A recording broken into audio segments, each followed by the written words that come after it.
Hello, good evening. How are we doing? Hope we're good. Hope we're fine. And most importantly, hope we're beautiful. This is still the boss. And tonight we'll be looking at the good study guide. Okay. So if you are just joining us, you're welcome. You so if your day was lovely, you drop a love emoji. If it was not, you let me know why. What could have been the problem? So we're going to kick off in a couple of minutes. Permit me to alert others, telling them that we are live. Okay.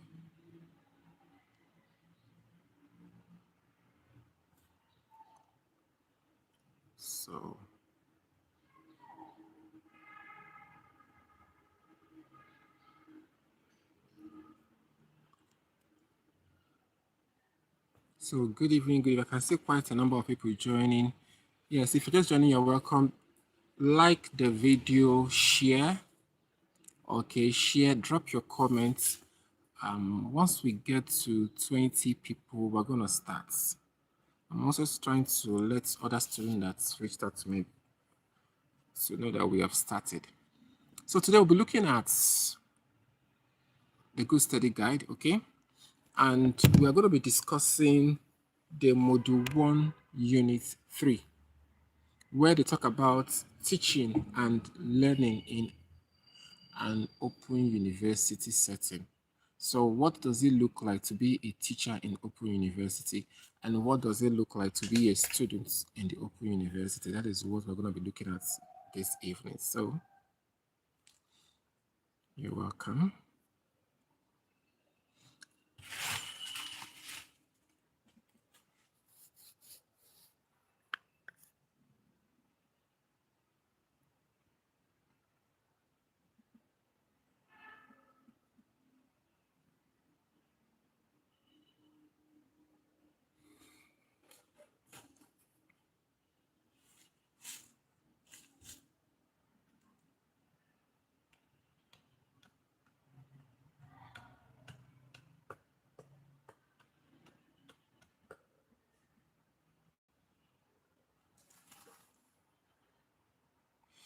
Okay, I can see some of us saying that yes, you can hear me and you can see my video. Okay.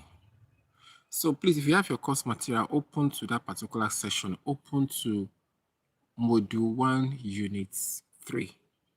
Okay, that should be the last topic in Module 1. I'm not going to be sharing my screen, so will be good for you to open your course material so that whatever it is I'm seeing, your eyes will be on the course material. You will move with me, okay?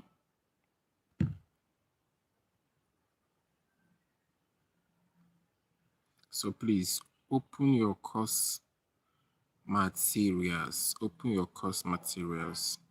But if you cannot open your course material now, it's still good. You can make do with whatever it is that we are saying. Somebody saying something about bad boys. What is it about the bad boys? Did you encounter them today? I said, drop an emoji. Use an emoji to describe your day. Use an emoji to describe your day. If your day was good, you drop an emoji that actually communicates that. If your day was wonderful, you drop an emoji to communicate that as well. So that's basically all I want from you for now. Okay. So I'm gonna be kicking off immediately. So talking about the Good Study Guide, you already know that the Good Study Guide is an orientation course, as we always say. It's a course that, yeah, I'm fine. Yeah, good evening, Miss. I can't really pronounce this name, forgive me. Is it Casiteto? Well, I'm sorry if I murdered your name. You can also see Hassan and other people. So you're all welcome. So I told you guys that this particular course is an orientation course. When I say orientation course, it's a course that brings you into the school that explains to you what being a student of this particular institution or institution of this nation, what it actually looks like. Okay.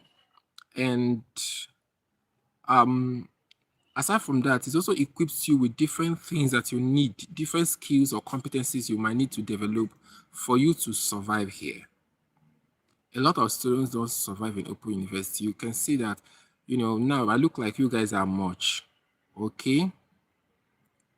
But when you get to maybe your second semester and subsequent semesters, you will see that a lot of people will start dropping.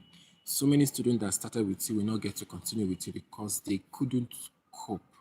And the reason why they didn't cope, it was not because of the fact that they are dull or because they don't know what they are doing. Okay.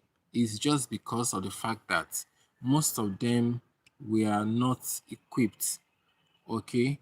They were not equipped. They were not, established enough. They were not rooted enough with the necessary things they needed to know for them to do well in this particular institution. So that is why this school in this wisdom put together this course material to help you settle in as you are coming into the school. Right. So we have discussed the first two chapters of the material, which was all about the history of the school, okay, what the school is all about, okay, and then the different qualities of the school. We talked about the fact that the school is open. When we say opening, we're talking about the fact that there is limited restriction, unlike other schools that you need to write series of exams and have so much qualification for you to be able to gain admission. Open University kind of relaxes its admission criteria. If you have the basic qualifications, definitely the door is open for you. Okay. We talked about the fact that we have separation between the teacher and the learner. And this can be in the form of what? Time and space. We discussed all that in length. Okay. And then there are so many other qualities or features or characteristics of open and distance learning. Okay. In today's class, we'll be going to the third topic, which has to do with what?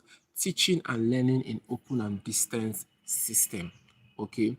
Teaching and learning in open and distance learning system when it comes to the Open University of Nigeria and other similar universities. What does teaching and learning, look like? Okay. So from the course material, there is an intended learner's outcome. There's an objective, something that you're supposed to pick at the end of your class. So I'm going to be listing them out. By the time we are done with this teaching, we are supposed to go back and ask ourselves questions based on the objectives that has been established. Okay. The first one is what define learning environment. All right. Now, in open and distance learning system, that's what they call learning environment. This learning environment is known as the what? The third teacher. So you have your first teacher, you have your second teacher, and then you have your third teacher. So the first teacher in open and distance learning establishment is your course material. So whether it is a soft copy or the hard copy, that your course material is your first teacher. So please don't joke with it. Some of you don't read your course material and you are like, I'm looking for this, I'm looking for that. No, if you are not reading your course material, that means you are not joining your classes. All right. What is actually your lecture? The correspondent or the similar or the contemporary of what those in contemporary, yes, in conventional universities. Okay, I'm sorry we had some network issues. Okay, so can I continue? So I'm talking about learning environments. Okay, so we your first teacher, which is your course material. When you have your course material, you're taking your first interaction with your first teacher, which is your lecturer. Okay, the course developer. By the time you are done with that, you attend facilitation, which is a live class or tutorials or even in a meeting like this. So the second teacher plays its role. So your second teacher in this context is your tutor, is your facilitator, whoever it is that is now trying to throw more light on what your course material has established is your second teacher. Then away from your second teacher, we have your third teacher. Okay. So you have your third teacher, and that third teacher is your what? Is your learning environment. That is where you have your learning environment. So the learning environment, the standard or official learning environments you have here is your e-learn portal. That is your learning environment. So there you have your discussion forums, you have facilitation links, you have facilitation recordings, and many other things. So in your discussion forum, for example, when you go there, you see the comments other students are dropping. You see what other students are saying based on the conversation that the facilitator has, started, and you start making your own contribution as well. Okay, that is what. That in that case, now you can see that you can also, everyone that goes there that's going to be dropping comments, except now that they're making a compulsory, you have to drop something because of your TMA. All right, a lot of people will just go there to read what other people are saying and learn from it. Okay, so aside from that, we have other learning environments. Okay, for example, we have platforms that have been created. We have these platforms, people drop comments, you ask questions, might not even be the coordinator of the platform that might answer. Somebody else can come there and respond to whatever it is that is disturbing you. And from that you learn. So learn environment is created in such a way that you can also get to learn from your peers. However, this environment is being controlled by somebody, someone that is ahead of you. When the person controlling it is still on the same level with you, okay, it is no longer a learning environment. A facilitator or whoever it is that that is ahead, that perhaps whatever it is that you are doing, then the person has done it, and then the person now is now positioned to be the one to oversee that environment or that platform. Okay, that becomes a learning environment. So we're going to be looking at what it actually means, the proper definition of a learning environment. Then how do we navigate any learning environment? When you find yourself in a learning environment, how do you behave? How do you take advantage of resources and other things that have been made available? Okay, after that, we're going to be looking at the role of the teacher in an ODL, that is on open and distance learning. What is the role of the teacher? In what capacity are they supposed to operate? And they will now look at how to demonstrate the skills required as a learner. After looking at the teachers and what they do, because it's very, very important for you to understand your teachers so that you can know how to, condition yourself to benefit from whatever it is that they are giving you. The next step now becomes, what do you now do with everything that you must have learned, okay, about the institution at large and about your teachers? So how do you demonstrate all these skills that we're going to be pointing out? How do you demonstrate them as a learner so that you can be well positioned to be blessed by the school you find yourself in? Now, what is learning environment? The first thing that we're going to be looking at. Okay. Now, learning environments could be physical. That's the first thing you have to know. It could be physical. Okay. It could be virtual. It could be physical. And when it is physical, that means it is a physical space. That is a place that you can walk into, a place you can stay, a place you can sit. All right. So that is what we call um that is what we call uh yes, that is what we call physical. Yeah, that is what we call physical learning environment. Okay, so in that particular case, the place is a place you can walk into, a place you can stay. Then we have virtual. Virtual is online. It is not physical. Now, most of the learning environments you are going to be exposed to here in this school is going to be virtual. It's not going to be physical. It's going to be virtual. All right. There could be some, occasional provisions that are physical. Even in the context of open and distance learning, it was said that there could be an occasional physical face-to-face interaction. But to a large extent, to a very, very large extent, everything that you're going to be doing here will be virtual. Okay. So And then apart from the location, which I just told you could be physical or virtual, all right, there is a culture and there is also a context. Okay. So in a learning environment, there are behaviors that is expected. There are certain, trend that you are bound to see, okay, for you to be in that particular space. All right. So every learning environment has its own unique culture. Every learning environment has its own unique context. Now, for the sake of our school, which will be heavily focused on the virtual learning environment, and I just told you that the official one we have, the most popular amongst them, is your e-learning portal. A lot of you have not been able to log into your e-learn, and some of you that have been able to log into your e-learn, you're only going there because you are waiting for your TMA to start so that it can be you can get to do it. It is not even about you have not take your time to explore that particular platform, see the different things you have there. On that platform, you have library. Okay, you have a digital library where you can get a lot of materials. Okay, there is a place for instructional videos where you will see short clips that summarizes everything in your course materials. Okay, each unit has its own video. Some it could be as long as maybe 5 minutes. Sometimes it can be shorter than that. Okay, there are some that might be longer. Okay, but if you listen to them, you have a very, very, complete view of all the things that your course material is talking about. Okay, so you take your time, just create time, maybe on a weekend, try to go through every session in that particular platform. It will help you to understand this discussion better. Okay. So the first key characteristics of the learning environment is what the software. Okay, there's always a software. This software is actually designed, okay, to have all-in-one solution. So your learning environment is not a place you come into, all right, and then you will not have everything you want.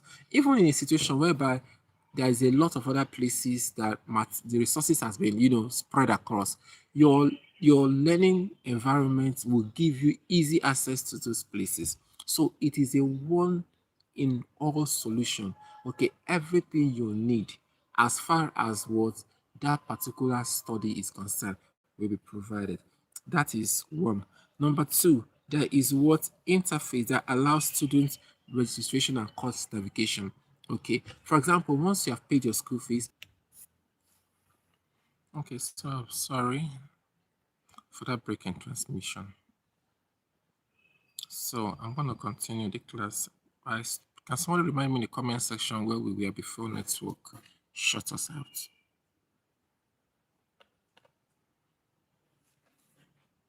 Where did we stop? Okay.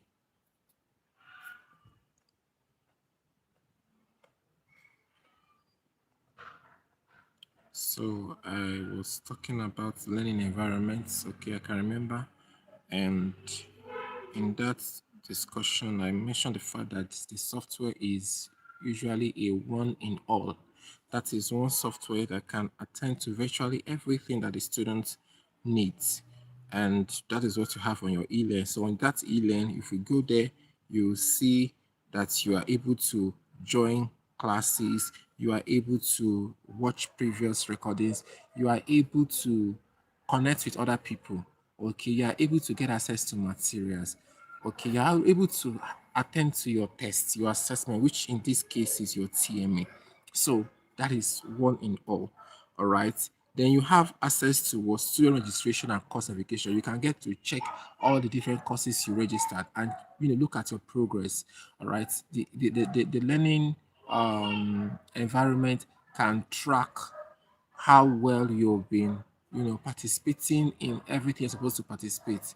There is always a recording of how involved you are in different activities on the platform. That is why you go there. At some point, we start hearing conversation around, oh, I have this percentage, I have that percentage. What does that mean? All right. And we have to start explaining. So what this means is that if there is a class going on, let's say they have facilitation and you open the platform, you join, okay, yes, it records that. If there is an activity you attend to it, there's a record for that. When you do your test, the same thing. So at the end of the day, you will see yourself scoring 30%, 40%, and the likes. It is not like it's going to form part of your assessment, but it shows you that that platform is taking record of different activities that goes on, you know, in it. All right. Then it includes self-instruction portions and academic model. That is the learner's learning environment. Okay, it provides these self-instructional portions and academic models. Right. Then we have it's often facilitated by instructors on a week-to-week basis. I just explained that when we started. I told you that your learning environment must be facilitated by instructors. Someone ahead of you, the learner, must be there to regulate it. It's not a platform that you control as a learner or someone that is at your level controls. You might be the one giving most of the content, but the coordination lies in the hands of somebody ahead of you. Okay, in this case, academically. All right, and then it contains authoring capabilities for course creation. So the learning environment is a third teacher. This is according to Fraser in the year 2012. And I've explained that as well, that we have three teachers. For those that are just joining us in open and distance learning, the first teacher is your course material. The second teacher is your facilitator. And then the third teacher is your learning environment. Okay, so if you are following, let me know in the comment section. Okay. Now, beyond the physical space, all right, the learn environment has so much components. Okay, so I'm going to go into details to explain the different components of the learning environment. All right. Now, the first one is learning resources. So in the learning environment, you have your material, your course materials. Then we have technological aids. All right. Yeah, for you to, there are different things these days of AI and so many innovation that is out there to help the students to, you know, to improve learners' experience. You can have all those facilities embedded in the learning environment. Then there are other tools as well. Okay. For example, if you go to our own learning environment, you have access to the Zoom platform and other, video conferencing platforms for you to be able to join during the what synchronous learning experiences. Then the next thing you will see in your learning environment is the teaching method. There's always different approaches to teaching. There is an approach that has to do with what demonstration. It is not everything that you want to teach that you come and be talking, talking, talking, talking. Sometimes people might not understand what they're saying. They may not flow with you. Okay, there are some kind of teaching that you want to do, you will demonstrate. There are those you want to do, you will use examples, you will illustrate. Okay, there are others that might have be discussion. You will allow the students to, share their view, give them different angles to the topic and have them dissect it. Okay, so the models are different, and in the learning environment you get to see each facilitator will make it clear this is a pattern I am following. Okay, those that are going to be using the discussion method, they will let you know right from the very beginning that what we're going to be doing here is discussion. When you come here, all we're going to be doing is discuss. I am not here to teach, I'm not here to give you the content. Okay, I'm just here to regulate and moderate what goes on. And there are some that will come and they will do the heavy lifting. They will provide, all the information, and you will just have so little to do. Okay, and there are another cases whereby it's not really like there is going to be so much discussion but demonstration. Perhaps you must have done some research and then you come to display whatever it is that you have as a result. So the teaching method, the approaches will be well spelled out in the learning environment. Okay. Then we have learning modes.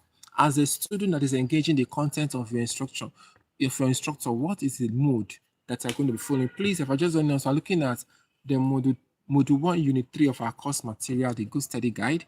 Okay. And in this discussion, the topic is learning environment. And I've told you, if you don't know what is learning environment, in the context of our school, the e-learning portal is the learning environment. Okay. So what is now what we're looking at now is what are the contents, what are the things, the different areas of the learning environment.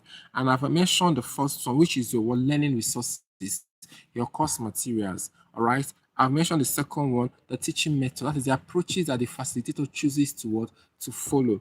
Then I've talked about the learning modes. Okay, you as a student engaging with the content of the material, what approach do you choose to adopt? There are some people that prefers to watch videos. Okay, even no matter how the course material might be, how small it might be, they will never be comfortable sitting down to read it. They will want to watch a video of someone that have really dissected what you have in the course material before they can assimilate. There are those that love to listen. Okay, once they have an audio explanation of what you have in the course material, they are good. All right, and so it depends on you. You know what works for you, and of course, the content of the course material, the way it's been designed, as well, it can also shape the approach you choose to adopt. Then we have societal contents. This has to do with your connection to the larger society. Now, every time we come to school and at this level, we are actually trying to build our society. The reason why we are here is that we want to become more useful, more relevant, so that we can be able to serve our world better. The society that you are out there to serve might be in the place of your employment, it could be in your immediate environments, it could be many other places that you might choose to, volunteer. Now, this as the also know that most of us that are here, we are established to some extent. There is something that we are doing before coming into the school. There is only a very few of us, okay, that will say that all right, I'm just here to just study. There's nothing else taking my time in terms of work and business. And when I'm done, I'll now begin to look for what to do. That is not the case for many of us here. So it means that whatever it is that you are not learning for the future. You are learning because you want to apply it today and make your society better. Okay, so how does whatever it is that you are being taught, how does it affect the society at large? Okay, it needs to be known. Whatever it is that you are studying, even when you join if you join any class, all right, or any discussion, or even when you read your course material, that's one of the questions you should be asking yourself. This particular thing I am doing, how relevant? That is why before you pick any program, you make your research. Be sure that what you are coming to study is something that you need, is something that the world need. All right. So the societal context is very, very important, and it is spelled out or implied in the word learner's environment or learning environment. Then there is a global context. Aside from your society, which is your immediate environment, the space around you, all right, then we have global, the world at large, all right. How can they benefit? How impactful is what you are being taught? Okay, how far does it reach? It has to be clear. So apart from just having societal covering, you should also have an eye for the globe. Okay? Then we have human dimension. This has to do with what the behavioral and cultural factors. Okay? As students of this particular school, we understand the fact that a lot of us we come from different places. For example, we are in a season of fasting, Ramadan, all right, for the Muslims amongst us. Now, take it or leave it, that particular exercise is going to impact the way some of them choose to study now and how far they get to assimilate and even apply. Mhm. Apart from that, there are many other events going on around us at the moment. In Nigeria, everybody's talking about politics. What's going to happen next year? Different drama is playing out. Take it or leave it. All these things affects us, even in the area of our academics. Yes, you talk about the economy. Do you understand? Economic reality. A lot of students have not been able to register even up till now because of what financial resources. And I have, in fact, almost all my students tell me that if they have not yet paid their school fees, register their courses, they were never going to be in the mood to read their books. So it's not even about, oh, okay, register download your course material and be reading. Then by the time you register, you can just continue. Some people they can, even when I was running my program in this school, that was my story as well. Until I pay that fees and register everything, my mind will never come down to read anything. All right, because I'll be like, what if I finish reading all this and at the end of the day I not register? Okay, so that is also a factor that has to be considered when learning environment is being established as well. Then the last one is what the emotional factors. Remember, we're talking about what the component of what a learning environment. There is an emotional factor which is very, very vital. Okay, your emotion as a learner is very, very important. Okay, when you are happy, it can impact the way you study, the way you but even those that are teaching you, the same thing applies to them. If I was not happy, I will not set my phone and come sit here to discuss with us because I'm happy, because I'm in a good state of mind, all right? Because I feel good. That is why I'm doing it, all right? And the same thing applies to you. If you're not happy, you will not, you can come here, scroll, see me and scroll away, all right? Because I'm not in the mood. You'll be like, oh, let me finish it. When my mind is clear, I'll come back to know what the boss is talking about, all right? So your emotional well-being matters as well. The level of engagement you have in a learner's environment, okay, as well as the magnitude of input that the facilitator, brings to the table is oftentimes influenced by what the state of the mind of everyone that is a stakeholder in that particular space. Then going forward, we're going to be looking at the facilitator, okay, that is the instructor in a learner's environment, okay. We're going to start looking at it. That is the teachers in open and distance learning. Now I told us that when you come to open and distance learning, the teachers are different from conventional universities. The roles they play is quite different. The approach they choose to adopt is quite different because of what the kind of institution that we are talking about. All right. So in in a traditional, well, to discuss this, I'm going to be comparing the teacher in a traditional educational setting and the teacher in an open and distance learning environment. Okay, so in a traditional setting, the teachers has control of the learning environment. They have total control. They are the ones that dictate the pace, the direction. Welcome, Kingsley. I can see you. Okay, so that is what our traditional learner's environment. The teacher is completely in charge. But when it comes to the ODL system, it's a teamwork. All right. The teacher has a role to play, so does the students. The students are actively involved in what is going on. All right. So this is not a place you come and sit down and expect someone to do everything for you.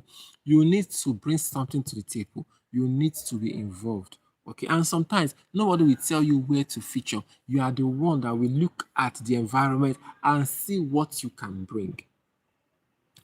I'm running my PhD program, and in my school, I have been observing them, and I'm looking at, because I was trained in the open and distance learning system of education. When I got, even though I'm doing my program in a conventional setting, okay, I still have that awareness to know where I fit in every conversation, in everything they do. I look out for what is it I can do, what can I contribute. I'm not just coming there because I want to be poured into. I know that I have a lot inside of me that can also benefit other people I'm meeting there. All right. So when it comes to an ODL system, you should have an eye for what it is you as a student can also bring to the table. So the relationship is what very much, you know, cordial, is not parasitic, is very much symbiotic in the sense that you as the student, you are contributing, the teachers are also contributing in closely equal proportion. Then for the traditional teacher, those that you see in a conventional learning establishment, they function primarily as what information transmitter. What they do is to communicate to you, to tell you this is what to do, this is what not to do. Okay. But when it comes to the ODL, the teacher is not there to just transmit information. Okay. Yes. They just provide guidance. They provide guidance because the conversations is what learner centered. The focus is on the student. So what the teacher does is just to guide, guide them. All right. But when it comes to the traditional teachers, they transmit information. They just tell you this is what to do, this is how to do it, and that is just it. Okay, but in ODL, you watch the student do it and you try to regulate them.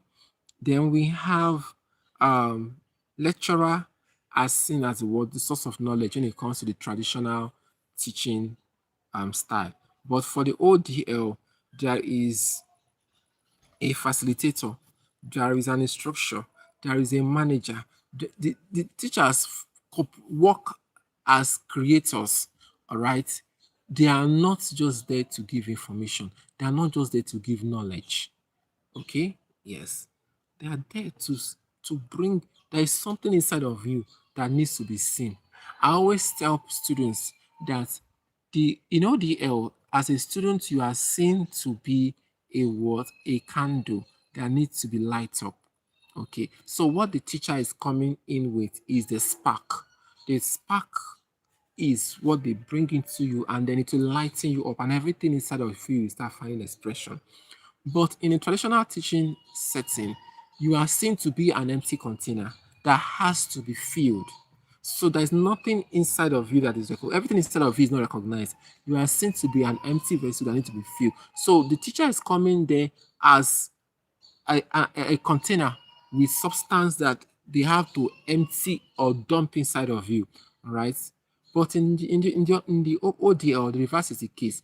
Here you are being recognized to be a carrier of something that just needs to be what given the room to express itself. Okay. Now, going forward, we look at the word the creator and manager of the learning environment. All right. Every environment, as I've been saying from the very beginning, has to be properly managed, has to be regulated, has to be facilitated, has to be controlled by somebody. All right. So, how does this person go about with his job? Number one is to what? To maintain discussion track. All right. When there is a discussion, the whoever it is managing the learning environment should ensure that the students don't deviate from the conversation. If I was to start bringing some of us up, if I should make it a panel discussion whereby some of us can join me here, and then I talk to you, you talk to me. All right. If as we're discussing learner's environment, all right, somebody can now begin to deviate to something else. Okay. Now, I am the one that will make sure that you come back. If you have been joining facilitation, for example, you will see that some students will come to a class, they will want to ask questions that will take the facilitator completely out of the topic. Questions that might be for those in the administrative wing of the school or their study center, all right, they will bring it to a facilitator that might not even be a full-time staff of the school, because some of the facilitators that are going to be meeting are working full-time or part-time in other establishments, and they are just engaged to just come and teach you that particular course and then go back to their daily lives. And then you begin to ask them questions that some staff, some people that are insiders do not even have answers to. Okay, that can throw them off guard. Now, if you watch some of them that are actually exposed enough to know what they are doing, they will quickly refer you to the school administrative job, because they are serving academic capacity. You cannot bring administrative questions to them. They will shift you, they will direct you to where you should get answers to those questions, even if they know what to tell you, so they can continue with what they are doing. Because if they begin to answer that question, before you know it, you will take them completely off track. That is why sometimes you watch recordings of some classes, you will see that everything they were discussing was completely different from the topic that was being highlighted. Okay, so that is the work of the facilitator, to see that the conversation line is maintained. All right. Number two is to what? They contribute special knowledge and insight. There is a time you will get to, even when you are trying to be a facilitator, be a moderator, and allow the student to provide the content. It will get to a point whereby you will need to say something, because they themselves are also students. They don't know if they know it, or they might not have come for the program. So they need you as a teacher to explain to some extent, all right, when they start getting confused. For instance, I have platforms where I have my students. We might be having a discussion, or an interactive session, and I will just stay quiet and allow them do their thing. But they even sometimes, if you get to some point, they'll start tagging me in the comment that, please, sir, what do you have to say about this? What do you have to say about this? Because of what their scope of knowledge does not cover that aspect. So, as a teacher in an ODL, you need to know when to come in so that your students don't end up being confused. Another reason why this is very, very important is that we have a lot of students that have a tendency of misleading. In this particular school, you have to be very, very careful. There are many people that often get misled based on what their colleagues say. So you don't have to allow that to happen to you. When you see that your colleagues are saying one thing or the other, try to confirm it from the right quarters before you run with it. Okay. Even when the colleague is a senior colleague, you still have to be very, very careful. That one is even the most dangerous one. All right. We're in a space of dog eat dog. People are looking for who to deceive so that they can make money out of them. So you have to be very, very careful.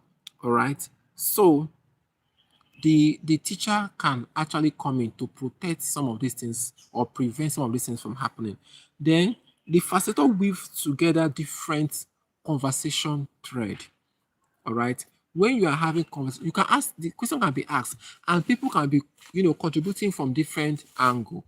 By the time you sit down as a teacher, you will see the different perspectives that have been brought, okay, and then you kind of manage it. Try to bring a balance and coordination into all the different angles that are being highlighted.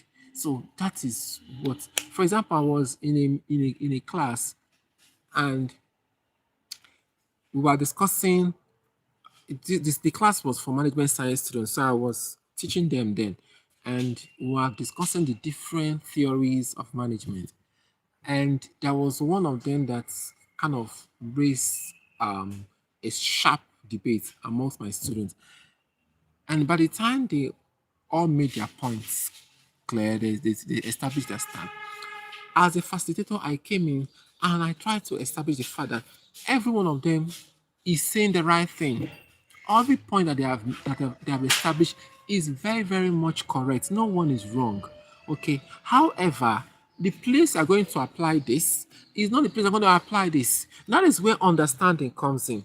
You see, you are in school. Now, the first thing that you're going to be exposed to is information. As a student, as a learner, as a scholar, whatever you want to call yourself, information. The more you absorb information, the more knowledgeable you become. All right. When someone is knowledgeable, you say that person is what? Intelligent. Let me take it again. When someone is knowledgeable, that means the person has access to a lot of information. We say that that person is knowledgeable, is intelligent. Okay. Now, having access to information and knowing so many things, it does not mean you are made. You need to know how to apply.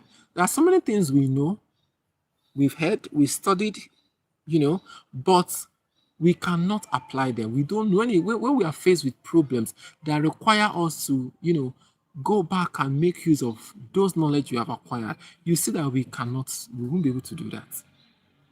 So when you have knowledge and you have the capacity to apply that knowledge, you are seen to be a wise person. That is when wisdom comes in.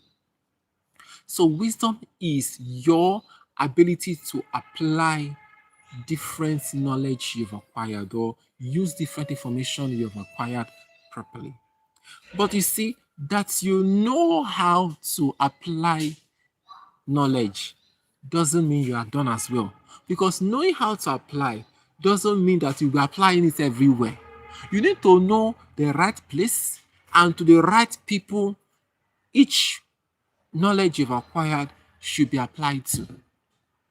And when you get to this level, you will now be said to be someone of understanding. That is where understanding comes in. We have knowledge, we have wisdom, we have understanding.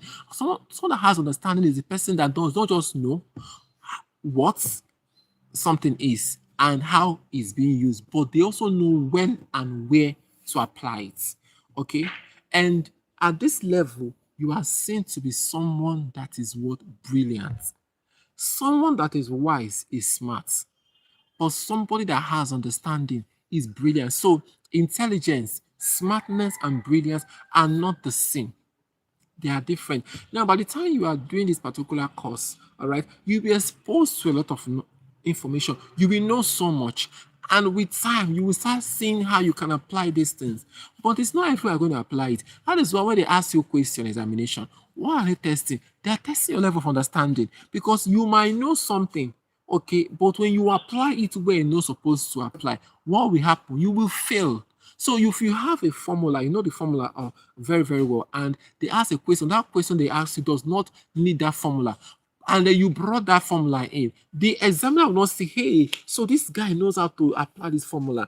Let me just mark him good. No, the question that you are being asked does not demand that you bring. So for you to be bringing that formula into that particular question, it means you lack understanding. You don't know the right time and the right place to use that particular formula you know. Okay, so for that reason, you lack understanding. You are not brilliant. You will fail. Okay, so it is very, very important for you to know how to manage all the information available to you, especially when you are done and then the need to apply them arises. Okay, so yes, it is very, very important that the facilitator does this so that the different information being provided is being well managed. Okay, then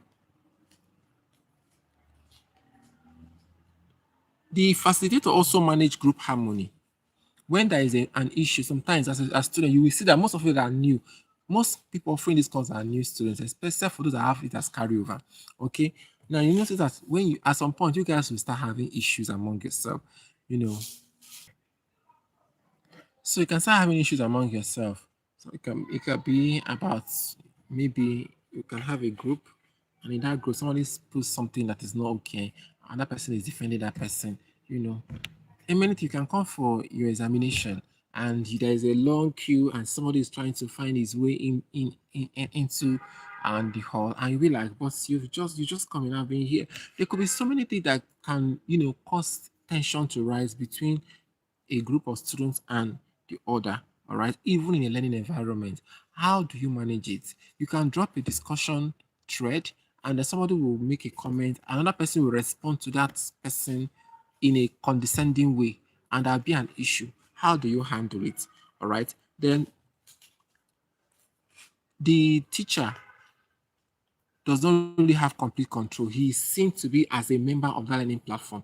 That is why some teachers will tell you that they themselves, they also learn from you students.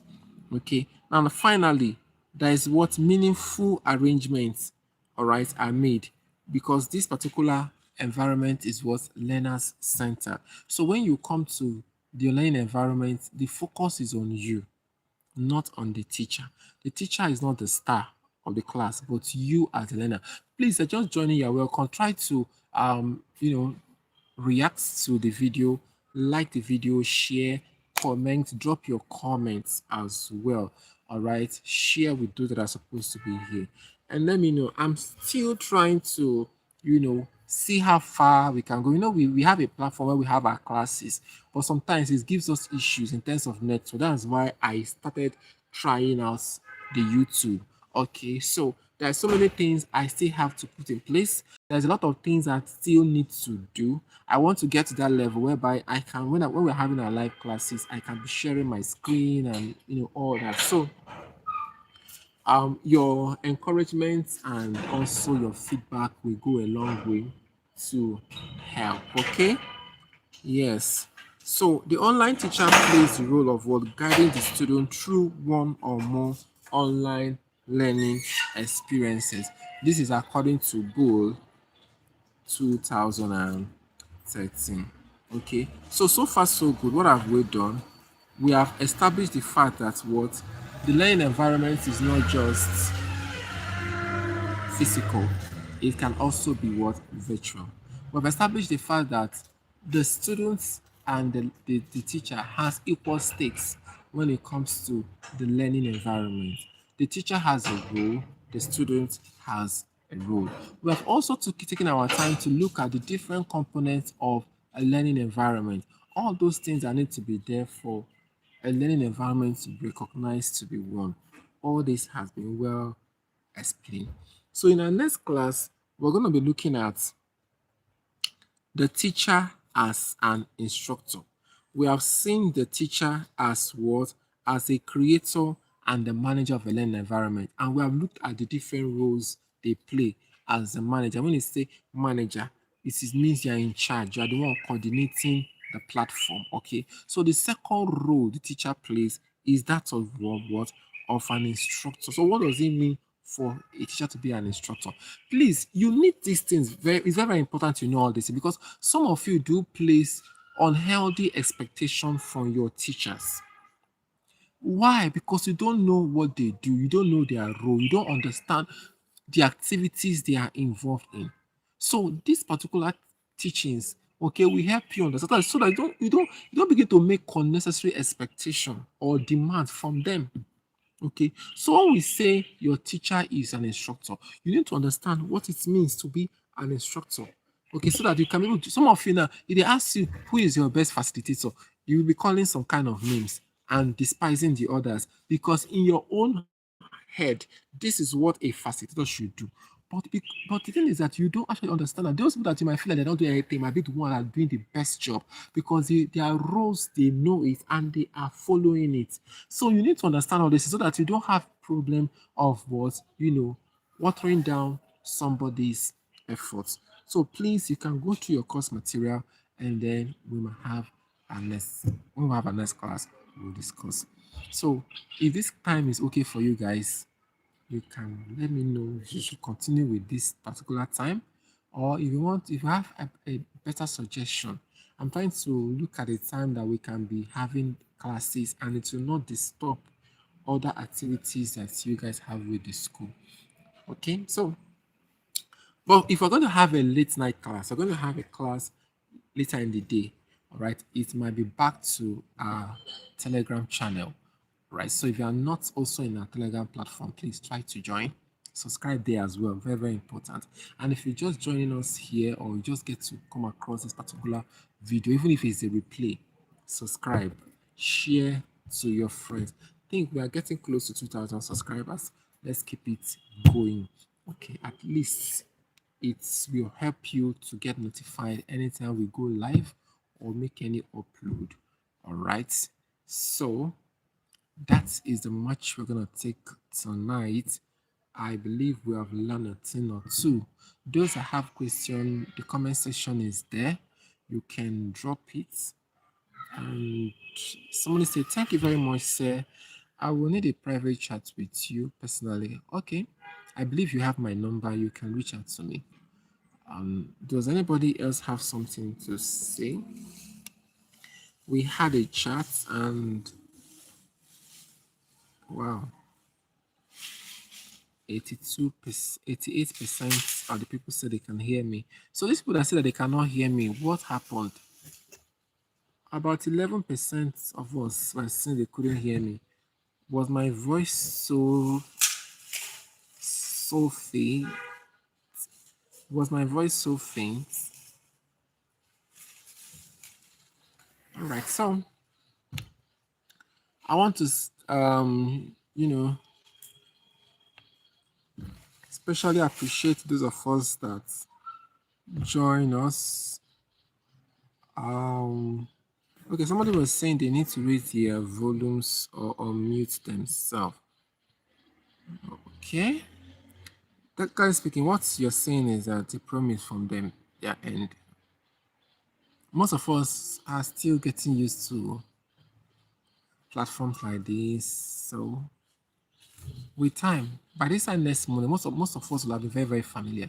When we say come for classes, more people will turn up and of course they were able to stay. Some of us now are still not, used to being in a live class on a platform like this. And for some people, distractions might be so much, and it might be taking network can also be an issue. So, but with time, everything will be perfect.